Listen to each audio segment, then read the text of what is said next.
पंचायत स्तर में गोटे गोटे आदर्श विद्यालय प्रतिष्ठा करने मो कथा को से सरकार शुणिले ना कहीं शुणे विरोधी दल नेता को शुणे से शुणे ना मो जिलापाल कलेक्टर को कहली आम कर कि आम जिले में से भी शुणिले ना मु लड़े करली 5 वर्ष तरह मोर लड़े है सरकार सागर एवं भी शुणिले ना मुझे हतोत्साह हो नी ये बाबद मुझे संग्राम करी खाली स्मार्ट स्कूल बा रूपांतरित स्कूल कहीदे हेब ना भंगा कांथरे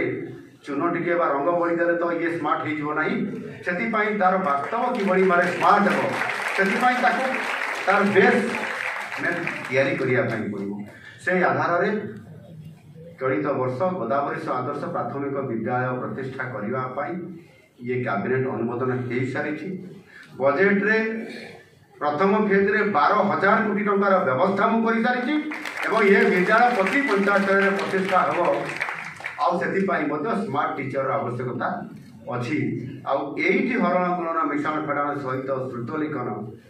ये पिला स्मार्ट होकर गले से जिते स्मार्ट स्कूल को जीव असुविधा नपर स्मार्ट कॉलेज को जीव यूनिवर्सिटी को जीव ये प्रकार गोटे व्यापक शिक्षा क्षेत्र में परिवर्तन आने आम सरकार ये चलित वर्ष बजेट रे सबुठारु अधिक बजेट रे तार व्यवस्था भी करा जाउची जो थे कि 31,000 कोटी टंका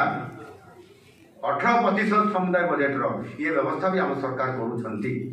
प्रत्येक विद्यालय भित्तिभूमि शिक्षक नियुक्ति तार सहित एक सुंदर मनज्ञ परिवेश सहित किभली भाव एक शिक्षा क्षेत्र में व्यापक परिवर्तन हम आसे कथा को आम गुरुत्व दौचु आदि आम लागू कर ये जो जातीय शिक्षा नीति 2020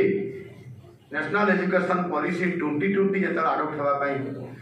ठीक भाव में कार्यान्वयन तार कर आमर भित्तिभूमि थी दरकार से आमर शिक्षक थी दरकार मैन पावर थी दरकार आउ एक मनज्ञ परिवेश भी थी दरकार आम समस्त सहयोग जो आवश्यकता पड़ुची से आपण सहयोगिता भी रहा दरकार मु धन्यवाद देवी आपण को आज मत गोटे सुजोग देले मु काली पर्यंत मुझे आसबी मुझे जानी नी आगु थे मत अनुरोध करा किंतु से मु मना कर कार्यर व्यस्तता कारण मुझे आसीपारि ना बोली एक गुरुत्वपूर्ण कार्यक्रम थिबा कारण किंतु एमिति एक समय जे श्रीक्षेत्र को आसापी किए भल न पाए प्रभु जगन्नाथ डोरी लगी गले कहीं अटकई पारे ना मु आज ये एमती एक सुजोग मत प्रभु जगन्नाथ डोरी लगिला जे मु आसिली एवं आपण सहित मिसवाई गोटे बड़ सुजोग मत प्राप्त है आज ये जो आमर इते बड़ ये जो गोटे कार्यक्रम आज ये आरंभ हो पारी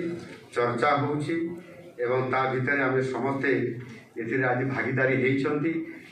केंद्रीय संस्कृत विश्वविद्यालय पुरी एवं शिक्षा संस्कृति उत्थान न्यास नुआ दिल्ली द्वारा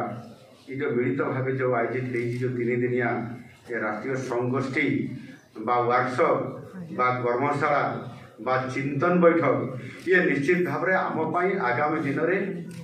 ये केवल ओडिशा पाई नुह सारा राष्ट्र पाई पूरा भारत वर्ष पाई बहुत बड़ मूल्यवान उपादेय सब्यस्त हम